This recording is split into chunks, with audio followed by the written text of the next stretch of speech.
만약 본인이 로또에 당첨된다면 이를 지인에게 나누어 주겠다고 약속한 경우 이를 실제로 나누어 주어야 하는지 궁금해하시는 분들이 있습니다.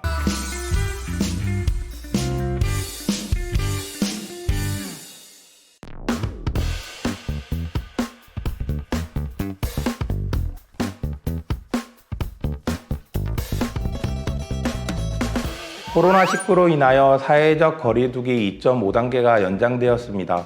이로 인하여 자영업자들을 포함한 많은 분들이 경제적 어려움을 겪고 있는데요. 이 어려운 시기를 현명하게 잘 극복하기를 기원합니다. 이렇게 경제가 어려워지는 경우에는 한 방을 노리는 로또 또는 도박이 성행하게 되는데요. 최근 로또의 경우 총 판매액이 910억에 달했으며 1등 당첨금이 약 37억에 달했다고 합니다. 이러한 로또와 관련해서 많은 분들이 궁금해하시는 것 중 하나가 만약 본인이 로또에 당첨된다면 이를 지인에게 나누어 주겠다고 약속한 경우 이를 실제로 나누어 주어야 하는지 궁금해하시는 분들이 있습니다. 이런 비슷한 사례가 있었습니다. 판례에 따르면 도박 자금으로 남은 금원 중 로또를 구매하여 각 2장씩 나누고 이를 만약 당첨될 경우 그 도박판에 있던 사람들끼리 이를 나누기로 약정을 하였습니다.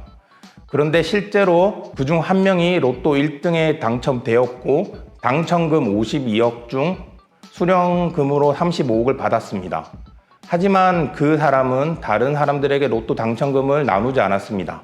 이에 다른 도박판 참가자들이 약정금 청구 소송을 제기하였고 법원에서는 로또 당첨금 분배 약정이 있었다라는 점을 인정하여 이를 나누어야 된다고 판시하였습니다. 그렇다면 만약 혼인 기간 중 일방이 로또를 하여 1등에 당첨되었다면 이를 다른 당사자와 나누어야 할까요? 이러한 로또 당첨금이 재산 분할의 대상이 될 수 있는지가 문제됩니다. 실제로 이런 사례가 있었습니다. 한 치과 의사가 경제적 어려움을 겪다 로또 1등에 당첨되었습니다.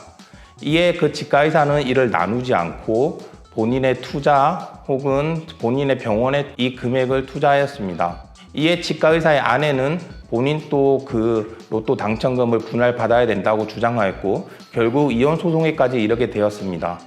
이에 대해서 우리 판례는 로또의 경우 본인의 행운에 따라서 당첨되는 것으로서 이에는 배우자의 기여가 전혀 없기 때문에 로또 당첨금의 경우 재산 분할의 대상이 되지 않는다고 주장하였습니다. 즉 이러한 로또 당첨금은 특유재산이라고 볼 수 있는 것입니다. 하지만 특유재산의 경우라 하더라도 100% 재산 분할이 되지 않는 것은 아닙니다. 특유재산이라 하더라도 혼인기간이 유지되며 그 재산의 증식, 유지, 감소에 협력하였다면 이 역시 특유재산이지만 재산 분할의 대상이 될 수 있습니다. 이 사례에서도 마찬가지로 치과의사인 A씨가 로또 1등에 당첨된 것은 본인의 행운에 기인한 것이며 이에는 배우자의 기여가 전혀 없기 때문에 재산 분할의 대상이 되지 않습니다.